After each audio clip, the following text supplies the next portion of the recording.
আওয়ামী লীগ সরকারের অধীনে অনুষ্ঠিত 2014, 2018 ও 2024 সালের তিনটি জাতীয় সংসদ নির্বাচন ঘিরে বিতর্ক ছিল দীর্ঘদিনের। ভোট গ্রহণে ব্যাপক অনিয়ম, জালিয়াতি ও বিরোধী দলীয় নেতাকর্মীদের দমন-পীড়নের অভিযোগ বারবার উঠেছে। এবার সেই বিতর্কিত নির্বাচনগুলোর সময় দায়িত্ব পালনকারী রিটার্নিং অফিসার, প্রিজাইডিং অফিসার, সহকারী প্রিজাইডিং অফিসার ও পোলিং অফিসারদের পরিচয় ও অন্যান্য তথ্য সংগ্রহ করছে নির্বাচন কমিশন।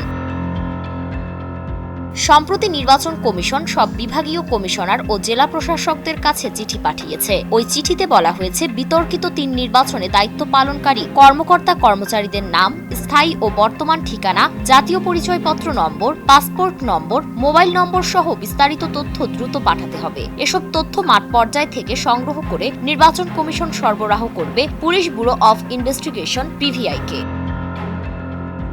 মূলত বিএনপির পক্ষ থেকে গত 22 জুন রাজধানীর শেরেবাংলা নগর থানায় দায়ের করা এক মামলার তদন্তে নেমেছে পিবিআই। মামলায় বলা হয়েছে, ওই তিনটি নির্বাচনে বিরোধী দলীয় নেতাকর্মীদের বিরুদ্ধে গায়েবী মামলা, অপহরণ, গুম, খুন ও নির্যাতনের মাধ্যমে ভয়ভীতি সৃষ্টি করে বিএনপিকে নির্বাচনী প্রক্রিয়া থেকে সরিয়ে রাখা হয়। এতে জনগণের ভোটাধিকার ক্ষুণ্ণ হয়েছে এবং অবৈধভাবে সংসদ সদস্য নির্বাচন করা হয়েছে।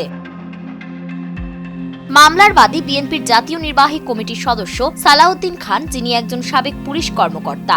মামলায় প্রধান অভিযুক্তদের মধ্যে রয়েছেন তৎকালীন 3 প্রধান নির্বাচন কমিশনার, অন্যান্য কমিশনার এবং সাবেক প্রধানমন্ত্রী শেখ হাসিনা সহ মোট 19 জন। মামলা দায়েরের পরপরই সাবেক 2 প্রধান নির্বাচন কমিশনার নুরুল হুদা ও কাজী হাবিবুল আউয়ালকে গ্রেফতার করেছে পুলিশ।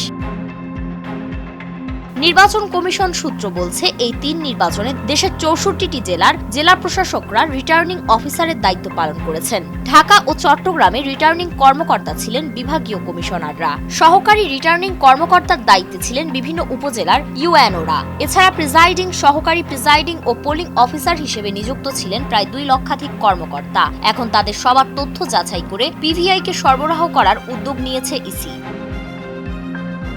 ইসির উপসচিব জানিয়েছেন, 3 জুলাই পিভিআই এর পাঠানো চিঠির প্রেক্ষিতে নির্বাচন কমিশন মাঠ পর্যায়ের কর্মকর্তাদের তথ্য সংগ্রহ শুরু করে সংবিধান অনুযায়ী নির্বাচন কমিশনের দায়িত্ব সুষ্ঠু, অবাধ ও নিরপেক্ষ নির্বাচন আয়োজন করা। কিন্তু বিতর্কিত 3 নির্বাচনে সেই দায়িত্ব যথাযথভাবে পালিত হয়নি। এই অভিযোগের ভিত্তিতে তদন্ত চলছে। বিতর্কিত নির্বাচন নিয়ে এই প্রথমবারের মতো এত বড় পরিসরে তদন্ত শুরু হলো। নির্বাচন কমিশনের তথ্য সংগ্রহ কার্যক্রম ও পিভিআই এর তদন্ত সামনে কতদূর এগোয় এবং এই মামলার পরিণতি কোথায় গিয়ে দাঁড়ায়, তা এখন জাতীয় ও আন্তর্জাতিক পর্যবেক্ষকদের নজরে রয়েছে।